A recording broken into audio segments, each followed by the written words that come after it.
All right, we're just getting started. What's up, everybody? Welcome to the show. My name is Jabez Prado, aka Hobbs Prado. You know, these shows are not getting easier, but with the conflict going on, I needed to really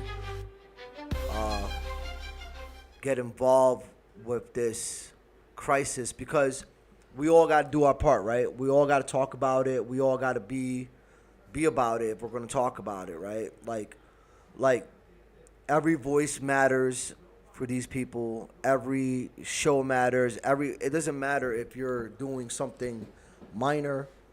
It doesn't matter if you're doing something on the streets. If you're writing a little post on your Facebook page or your Instagram, if you're doing your podcast, everywhere we make noise, as you see, like now they're starting to, the Israelis are starting to get it as far as that there's an outcry. We need, this can't be happening. We're not going to allow you guys to mass murder innocent children and women. The show today is going to be focusing on the women of Gaza, only because, oh my God, the estimated number right now is at least 40,000 women and children, little girls, are dead, are been murdered by the bombings, and it's just been absolutely devastating. Give me 1 second, folks. I'll be right back. 2 seconds. I'm not going anywhere. Still in the area.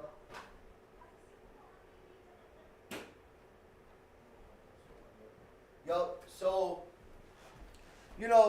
I'm not a professional podcast. I'm learning as I go doing this stuff. So, you gotta excuse me. So, the numbers right now, specifically, I say, was the statistics that were showing me, the stats as we are right now. And I got Alex here helping me out.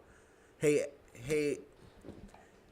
Alex, can you give me the stats for what are the women specifically and children, the death toll in Gaza, and what is estimated in the next week or so? So I like to use my chat bot for things like this.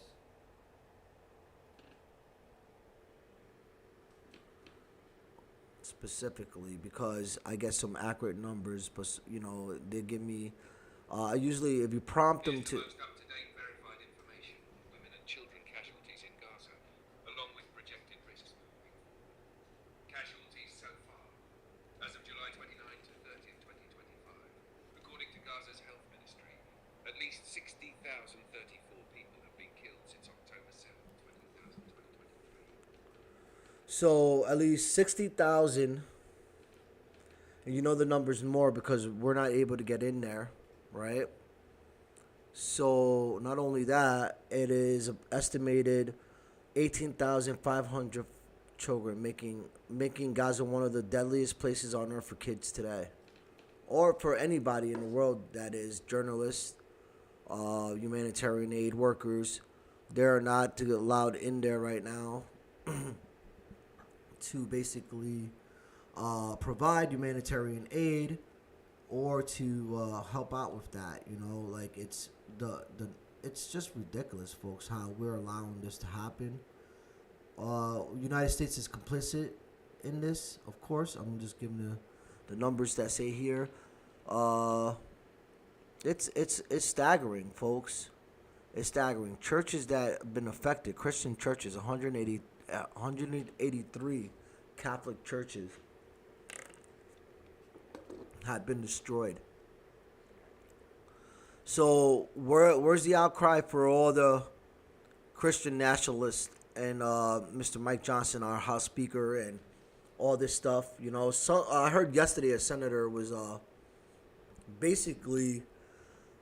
finally a Republican senator from, I believe, Tennessee, decided to speak on the atrocity that is happening there. It is absolutely devastating. The numbers are just crazy. But anything that you can do to lift the voice, to help these women and children in Gaza, please do it. Your local donation, give money to this. Don't give money to APAC. For those people that are giving money to APAC, this is what's happening. It's like they're hurting these people like animals. Just to give you some maternal malnutrition and indirect immortality. The malnutrition crisis is catastrophic. One in five under 5 children in Gaza cities malnourished, and 20% percent of pregnant women face malnutrition risk. In May just alone, 5,000 children were diagnosed with malnutrition. This was months ago. We're in August, folks. July alone, 79 hunger-related deaths occurred in a single week, surpassing total from the previous 21 months. Acute malnutrition cases among the young children have tripled in 2 weeks and now affecting 25% of the screened children and women. So I just wanted to show, here's Dr. Gupta. I like Dr. Gupta, where he's on the ground explaining malnutrition and what's going on with the women and children here in this video. And I want you guys to really, really listen up to this, and we could all learn something together, right? That's the whole point. So, yeah, it's the numbers are staggering. It's crazy. Let's check this out, okay? Every single rib visible. That's Dr. Nick Maynard. He's a surgeon volunteering in a hospital in southern Gaza. His patients are among the 2 million residents of the Gaza Strip, now in the midst of a hunger crisis. According to the UN's World Food Program, nearly 100,000 women and children alone are suffering from severe acute malnutrition. That is actually a specific medical diagnosis, and while it may seem obvious, it occurs when people simply can't get enough energy in the form of calories, and oftentimes not enough of the right nutrients inside the few calories they do receive. Oh my Lord. Now in some Lord, people, forgive us. severe malnutrition can look like this, a condition known as marasmus. It is distinctive and it is frightening. You can actually trace the skeletal outline of an individual because of the significant loss of muscle and fat. In others, particularly in children, it can present as a condition known as kwashiorkor. That can occur when there is severe protein deficiency in a person's diet. In those cases, the legs and even the abdomen will actually swell because the body starts to desperately retain fluids. According to the UN's World Food Program, as things stand now, a third of Gaza's population hasn't eaten anything at all for days in a row. And we know when that happens, the body will begin foraging through its own energy stores, carbohydrates, fats, and proteins. Then the body's metabolism will slow, and it will begin to have a hard time regulating temperature. The kidneys and immune system will weaken, making them susceptible to infections. Eventually, the body will fully start to turn on itself, consuming muscle, anything to try and sustain itself. Major organs shut down, and the heart stops. This 41-year-old man, Mohammed Al-Hassan, is one of at least 45 people who've died of malnutrition this week alone. During this conflict with Israel, the Palestinian Health Ministry said 80% of those who have died from malnutrition were children. You know, this crisis reminds me of the famine in Somalia in 2011. It was among the most difficult and challenging reporting assignments I have ever covered. Brutal to watch people die for lack of basic needs, and also come to grips with the fact that mass starvation is too often the cost of human politics. I don't know what you would call it other than mass starvation. And it's man-made. And that's very clear.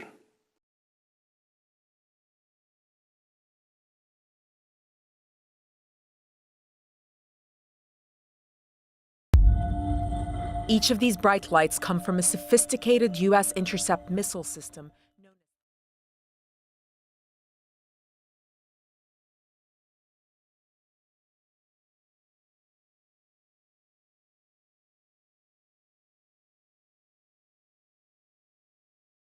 Sorry, folks. You seen it right there. Something out of this world.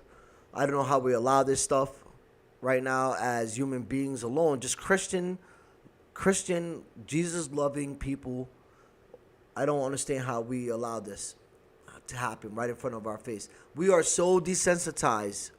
We are so desensitized to everything. It's like we have a president that talks about that we know rapes women, that we know like degrades women. We know that he had a best friend that was a pedophile. We know there's pedophile Mike Gates. We know there's pedophiles in our government. We're leaving these guys like snakes to kill women and children. Where's the empathy? We are lost, people. You know, we are lost. I do not know what is going on in this world. We lack precise estimates. The famine threshold is already breached. Tens of thousands more could succumb to starvation. You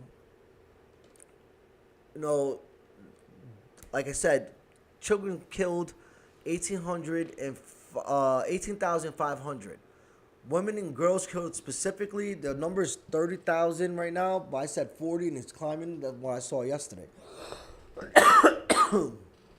Severe malnutrition is 1 in 5, under 5 in Gaza. These are verified figures based on Gaza Health Ministry, the UN agencies, and the independent researchers. Actual mortality, especially from starvation, disease, and trauma, could significantly go higher. I don't, you know, there's scriptures that say, you know, that we're specifically supposed to take care of women, elders, children, orphans, and there's nothing but widows and orphans there. Daughters, they're all starving to death. You know, the crisis is hitting women specifically hard because what's going on with the women too is they're not like women are their husbands or their sons are being killed first.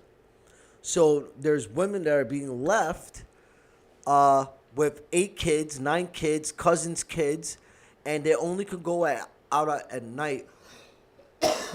Sorry, excuse me. They only could go out at night to fetch food while the kids are sleeping. And this is a little example, a video of one of the women explaining what they have to go through to get food. It's absolutely insane. Care of us if something happens to you. The alternative is they starve. This group of women from one displacement camp make the nighttime search together for protection. But even then, they are targets. This woman says, yesterday I waited from 6 p.m. until 4 a.m. I got a bag of flour, but then a young man with a knife said, drop the flour or I'll kill you. This is the value of Gaza now, my homeland. More than 1,000 people have been killed by Israeli fire waiting for food since late May, according to the Palestinian Ministry of Health. The Israeli military says it has fired warning shots when it feels threatened, but denies responsibility for the heavy death toll. Danger is everywhere in this darkness. Labad walks into the unknown. A woman alone, surrounded by men, all with the same desperate purpose: to find food to survive. Alabed's husband was killed in an Israeli airstrike. She's now the sole provider for a family of 8 and can only leave them while they sleep to find food. The children tell me, don't go, Mama, she says. Don't go to the aid centres. We don't want you to die, Mama. Who'll take care of us if something happens to you? The alternative.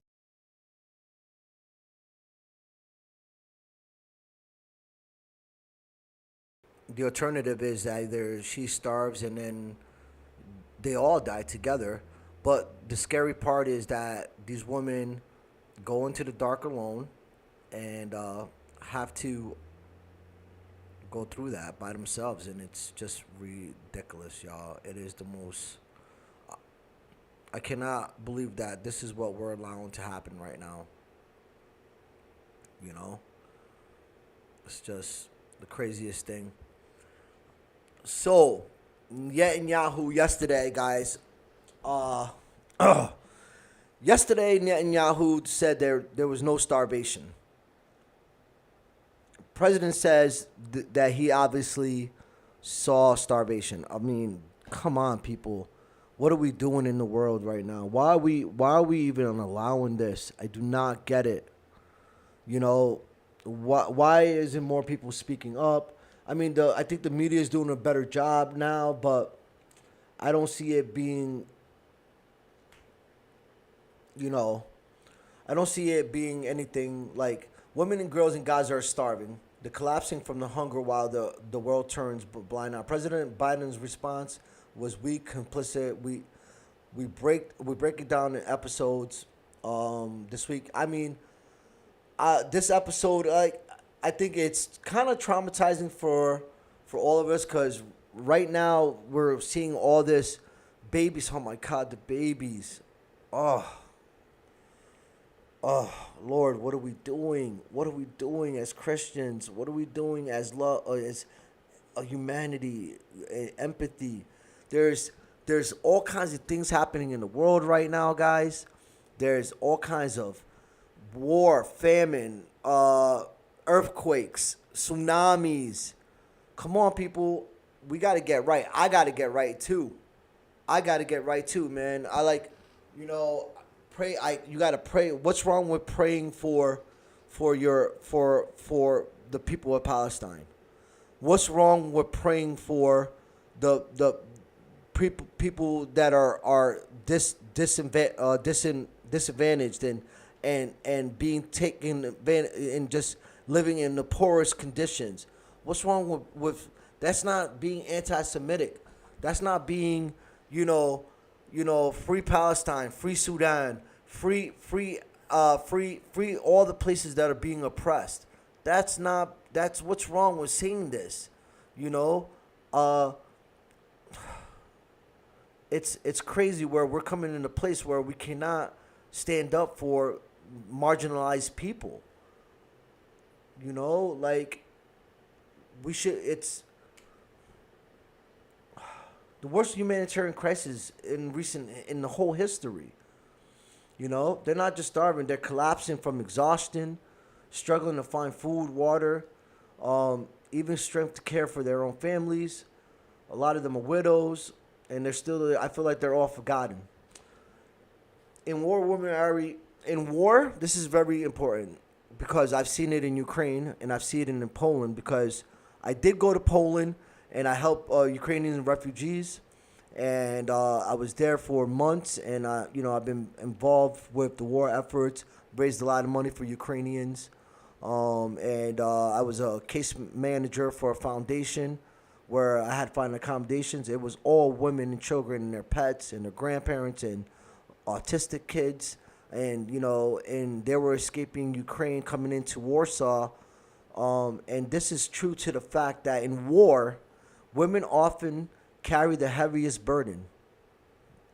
Let me say this again. Women carry the heaviest burden in war. I've seen it personally. If you go through my Instagram and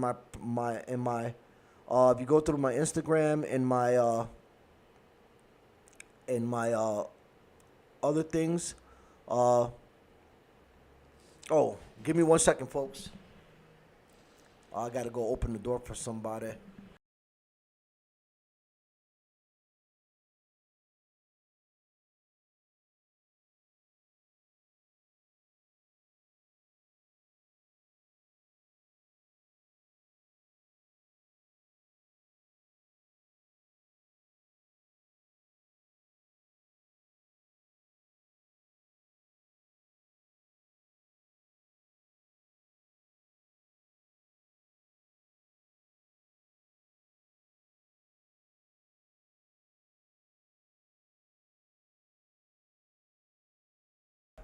Sorry about that. I had to go let somebody in the door. So where was I? Shit. Women often wear the burden in war, no question. I've seen it personally. They're the ones trying to find food in the middle of bombings. They protect the children while fleeing airstrikes, and they hold families together with nothing. In Gaza, the burden has become unbearable. According to reports, women make up over half the displaced population, many starving. Some are giving their food to children, and they go out. The women give their food to kids, and they go without eating.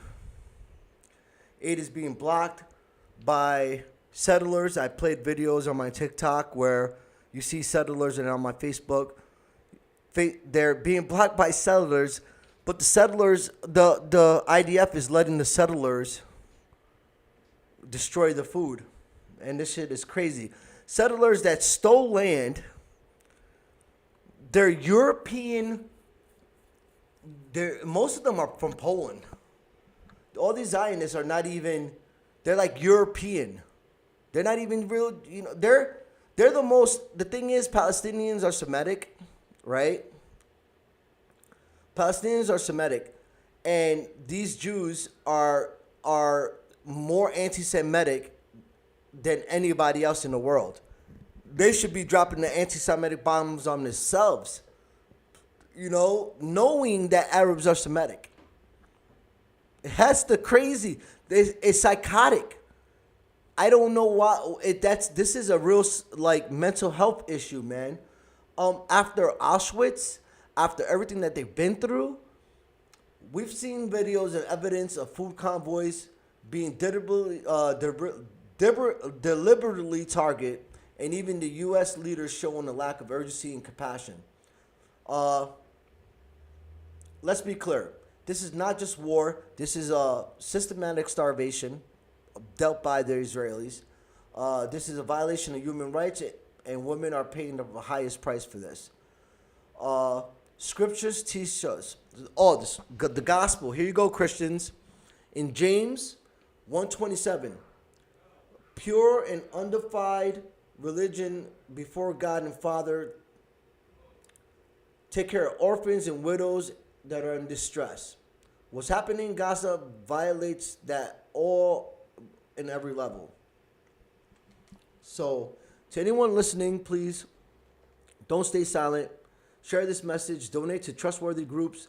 Demand the leaders to act, because the women and the children in Gaza are not invisible. They're not a collateral damage. They're mothers, daughters fighting, and they deserve to live. All right. So here is another clip that I got for you guys that's just heartbreaking. Like, for those that are, trigger warnings for anyone watching this stuff. Okay. Let me what is going on with this real quick? Let me figure this out for you guys, and then there we go.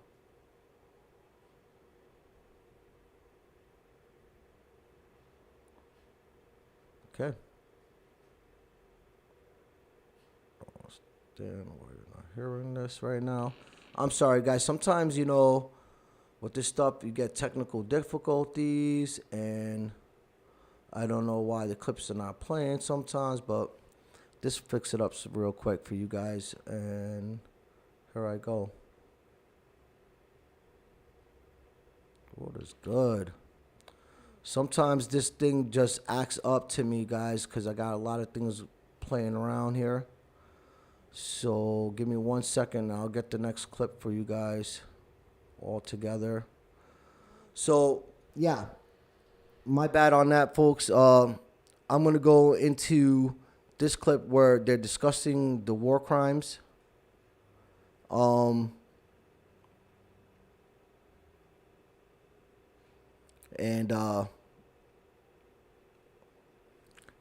trigger warning for those that are, or like I said, we've been so desensitized already that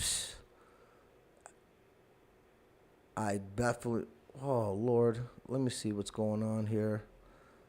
Oh yeah, I know what I'm doing. Horrifying.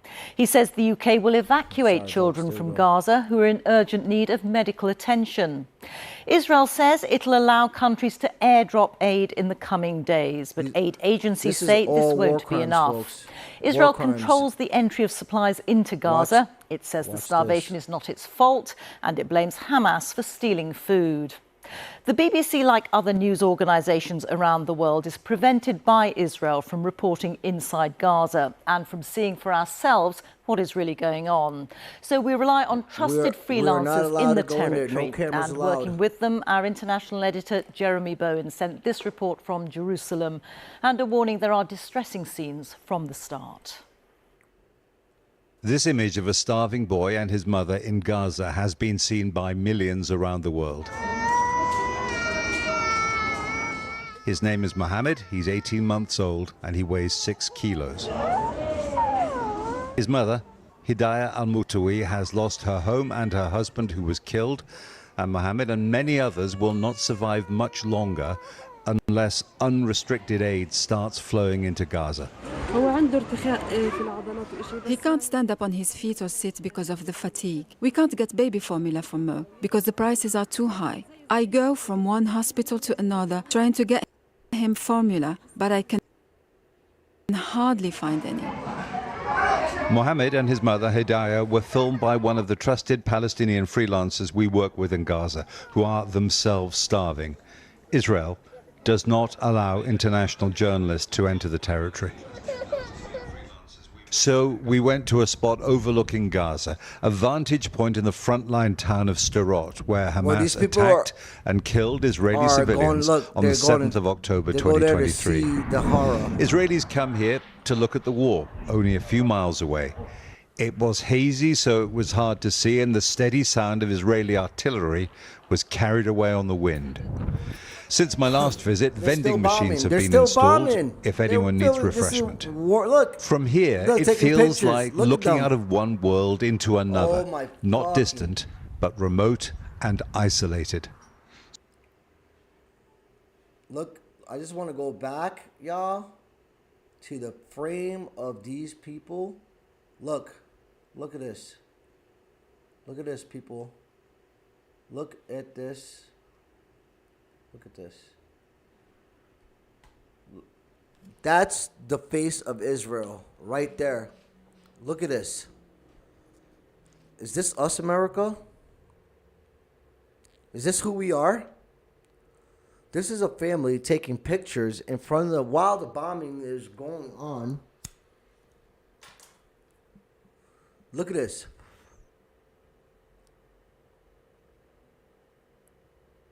I'm going to leave this right here, so I hope people really, really come in and watch this and look at this right here. This right here are the faces of an Israeli family taking a picture in front of the bombings. Look at this. We are a Christian nation, right? We are God's people, right? Why are we allowing this right here? Look at these smiles on these people's faces. Huh? World? Look, world. Look, world. Look at this. This is what we teach in our kids. We're lost. We are lost. This is what the world has come to. Look at that. Look at their faces. Look at the joy. Healthy, washed, clean.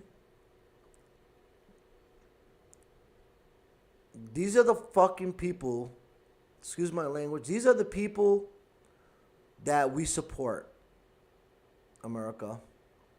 Are you proud of yourself? Are you guys proud of yourself? These are the people we support. These are the people that all our money, that don't even do anything for us. They don't do anything for us at all. Name one thing that these Zionists has done for us in our country. Fought with us where? my Polish friends have done so much more, and this is why I love going to Poland. I love Poland, and I love. Big shout out to my Polish fans and my Polish people, Susie, all you guys, Magdalena, Boris, Ralphie, Vlad, Sasha, all my people out in Warsaw. Big shout out. Most of these guys come from Poland. They're European Jews or Americans that all of a sudden claim to be Jewish and from Israel and have dual citizenship and go there to do this.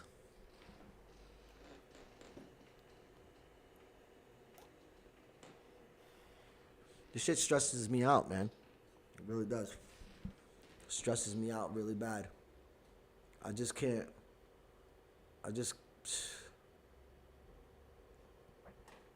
Just the look on their faces, bro, just says it all. You know what I'm saying to me? The look on their faces says it all, and we support this. It feels like looking out of one world into another, not distant, but remote and isolated. So, from up here, there are essentially two visions of what's happening in that world. Israel, supported by the United States, says there's plenty of food in Gaza, and if people are going hungry, that's because Hamas has been stealing it and because the UN and others have not been distributing it in the way that they should be. Now, the other version, which is supported by Western governments, including Britain and France, and by aid agencies with decades of experience of operating in war zones, is that Israel's restrictions on the entry and the movement of food and other essential items in Gaza has created a humanitarian catastrophe that means that now people aren't just going hungry. The vulnerable, children, are starving to death. Look at this. This is not a battlefield, though it might look like one. It's a food distribution point in Gaza.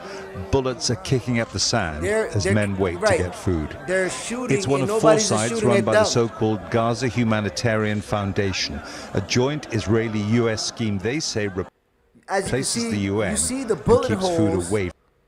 Hitting the ground in front of the people. Is this what America's about? This is what we support, y'all? This is where our tax dollars go? Is this who we are? Ladies and gentlemen, now? Is this who we are now? From Hamas.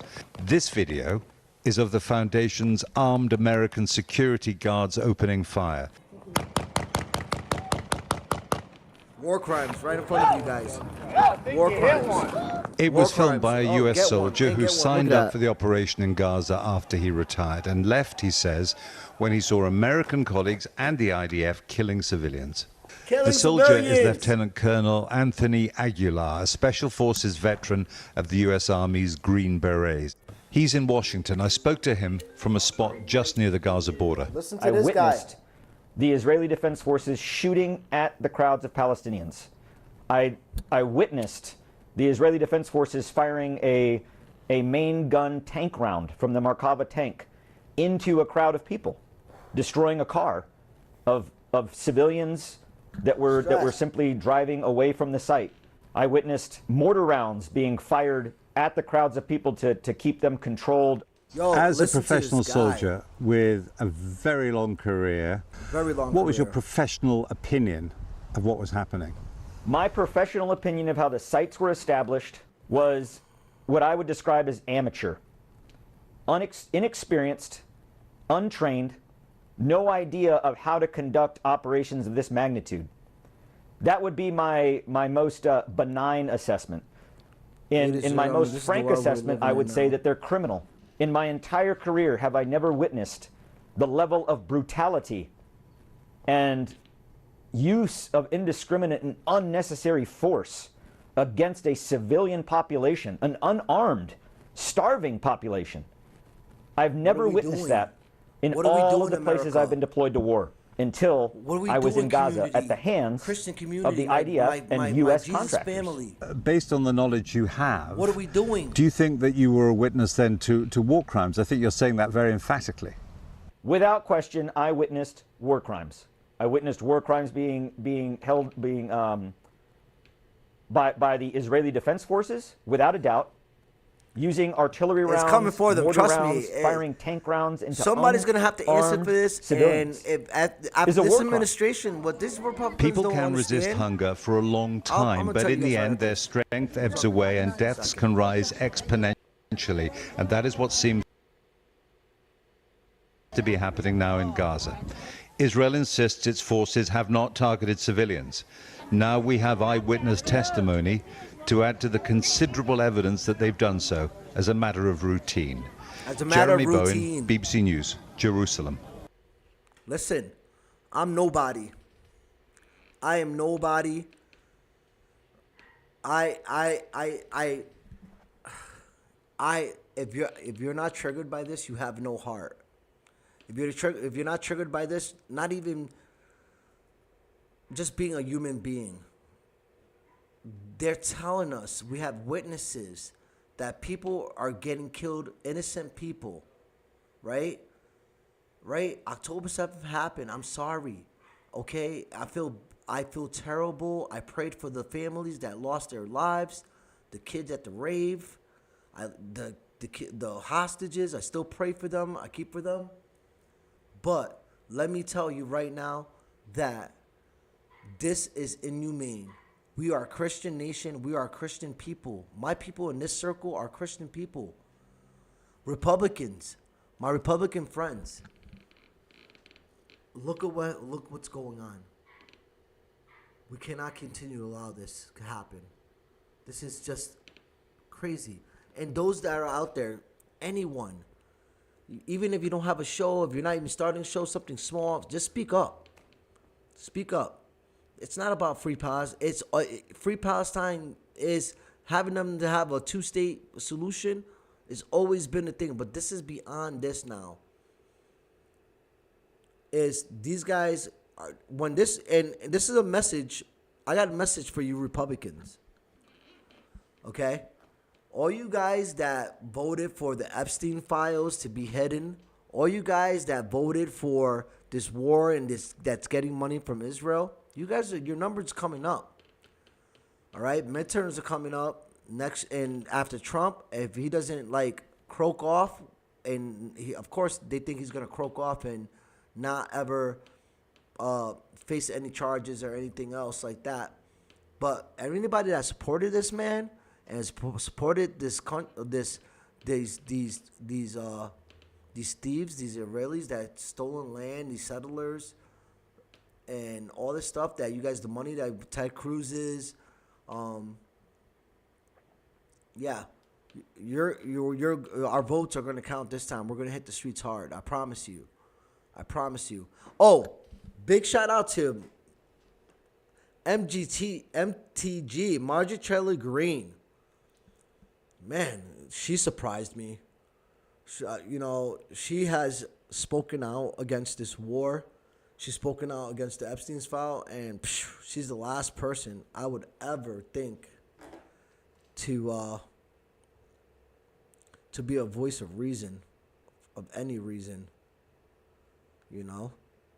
Marjorie Taylor Greene, voice of reason. I got this one more clip here for you guys that I wanted to listen to. It's Al Jazeera, because Al Jazeera is not allowed in. Of course, we heard BBC, we heard CNN. We'll give the latest to Al Jazeera. They're also another news crew that's not allowed into Israel to report what's going on. Actually, no journalists are allowed to go in there and report what's going on. So it is really an issue. It is really a big conflict that this is happening, and it shouldn't be happening. The United Nations saying that the worst case scenario of famine is unfolding in Gaza. What are your teams telling you? Well, unfortunately, we have to confirm this fact because we have seen this has been accumulating for 22 months of this current war. What we are hearing from our colleagues in Gaza on the ground, as well as our local partners, that the civilian populations are now facing a dire situation when we talk about the level of malnutrition, especially for women and children. who are mostly affected by this. We know by now that there is 100,000 women between pregnant and nursing women who are not able to access any sort of nutrient food. In addition, of course, to the children whom we have seen dying recently as a result of acute malnutrition, which is now quite a shocking fact that we have been seeing the build-up for this engineered starvation in Gaza. And now we have reached a critical point, unfortunately, where the civilian populations are now deprived from basic food items, in addition, of course, to any other services, including medical services, which will definitely increase the risk of a potential, mass death in Gaza, especially for children and malnourished women. Let's not forget disease. Who are currently also struggling. And also, let's not forget disease. Continuous military attacks and continuous evacuation orders. As we know now, more than 90% of the civilian population in Gaza are living in less than 1/5 of the Gaza population, which creates also an additional challenge for the service providers such as ActionAid and other international organizations to be able to serve the civilian population. This is a reality that the world have let to happen for the past 22 months. This did not happen last week or the week before, unfortunately. Your organization, like others, has been supplying aid and support to the Palestinian people for many, many years. Now, over the last 21 months, 60,000 people in Gaza, at least according to the Gaza Health Ministry, have been killed as a result of Israeli attacks. That's men, women and children. What's your reaction to the fact that it seems to be images of starving children that is sparking some sort of global response? Yeah, unfortunately, it's really shocking that we had let this happen until we reach this point that we see children dying from starvation, from an engineered starvation. We know that aid is being blocked. We know that significant and enough amount of aid is actually piled up at the crossings. And unfortunately, it is quite shocking for us to see that the global community have allowed this happen gradually and slowly because of impunity and because of lack of interest in a political engagement. What he said was the lack of interest in the global community has a lot to blame for the lack of interest, and that means us. We provided those bombs to create what Gaza is right now. It's actually nuts to me. It's just to force Israel to abide by its obligations under international law. We cannot be surprised that this is happening. The international community cannot be surprised. We have seen that Israel has actually enjoyed the diplomatic cover from many countries in the world, and they have allowed this to happen. So unfortunately, from our point of view, what he means by that is that Benjamin Netanyahu is a war criminal. Okay, he is a war criminal.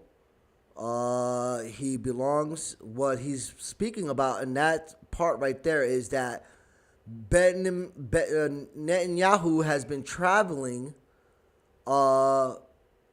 He's been traveling to the United States, visiting Trump frequently. He is an international, according to the ICC in The Hague, he is an international war criminal. He is wanted. He is not supposed to be entering the United States, and in the White House, he's supposed to be getting arrested right away. This has not happened, and that's what he's referring to, in that aspect of things. ActionAid. We have been consistently calling for an additional political and diplomatic engagement to stop this from happening many months ago. So the world cannot be shocked at this point. The world has to act at this point. There has to be action, there has to be sanctions, and there has to be meaningful actions taken by the international community and the EU member states to hold Israel accountable to its obligations under international law, and to be able to intervene meaningfully to save to save the worst from happening, to actually make sure that we don't see any additional images of women and children dying from malnutrition and starvation in Gaza. I want to ask you about that level of intervention. We were talking to our correspondent, Hani Mahmoud, just a moment ago. He was describing to us the very limited additional aid that is getting in. Have groups like yours been given any further instruction about the provision of aid to Gaza? Well, unfortunately, what has been entered is a small drop in an ocean of needs, and unfortunately, the announcement of the tactical pauses and the new humanitarian corridors is only deceptive when we say that aid is being transported into Gaza. We have to know how much aid is actually going to be allowed. All of it should be allowed. All of it, significantly and improving also recently. the diseases that are happening, sewage. What we are now seeing that there will be some sort of mechanisms introducing some measures to transport aid into Gaza. We are not sure how is that going to be approved by the Israeli authorities, or if it's going to be allowed at the scale that is needed now, because by this time we know that we need 500 to 600 trucks on a daily basis to be able to respond to the needs, even before, that's the needs before the current war. So imagine at the current scale and the gravity of the humanitarian suffering in Gaza, I suppose that we need more than that. So unfortunately, we still see. So unfortunately, they still need that, the announcement coming from the Israeli authorities around easing up access to Gaza or announcing some humanitarian corridors is only a tactic to mitigate the international pressure on Israel. And unfortunately, we have seen that the determined routes for the convoys to transport aid into Gaza are actually contaminated areas, either by looters or they are actually fall into dangerous combat zones, which constitute an additional challenge, an additional risk for us as international organizations, for our staff, and for our partners operating on the ground. So until we see that there is an immediate, complete opening, unhindered access of humanitarian aid into Gaza, and a sustainable and permanent ceasefire, I don't think any parallel or shadow mechanism will be able to respond to the needs of the civilian population in Gaza. There you have it. Oh. It's very sad, folks. Very, very sad. War crimes. We saw war crimes. I'm just a pure amateur. You guys see it right there for yourself. We're going to wrap this show up. Please, if there's anything you can do to support and help out, lift your voice up, please do it. This is weaponized starvation. Call to action. Speak up, share, support aid, pressure leaders. Do what you can. Thank you for tuning in and watching the show today. Hopefully we can get a lighter show together for you guys. Like I said, coming soon, I'm going to be in Poland. And we're going to do some fun stuff, fashion, music. We're going to be building up the show. We got the website coming out. We got merch coming. We're going to have a whole bunch of fun things. And when I get the website going, I'm going to be doing op-eds, and I'm asking writers to please DM me. And I'm looking for authors and writers to do stories on this website.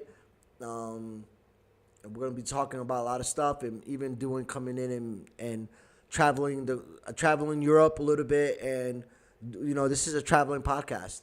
We're going to go places. We're going to be having good vibes. And we're going to be seeing we're going to be trying to get all over the world if possible. Please put your prayers up for these people, these women, these children. Pray that they could get the aid that they need. Please subscribe on my YouTube channel and also on my TikTok or my Instagram. Look for me. If there's anything that you guys want me to talk about specifically, you can just DM me. Thank you again for tuning in. Hopefully we have some lighter shows to make you laugh and chill and hang out, do some music. One of my favorite segments are going to be some things that are coming up are graffiti. We're going to be doing graffiti segment. I'm going to have a graffiti book that I'm working on when I get to Warsaw. My personal story book is coming out, so I'm working on that right now. And we're getting chapters done, and that's just getting it finished. And it's just a very, very emotional book. And we're also going to be bringing in some other guests and doing some other speakings and doing some educational things and bringing the truth to light. God bless you guys. I love you guys. Thanks for tuning in and supporting the show. See you guys later, okay? This is Habis. I'm out.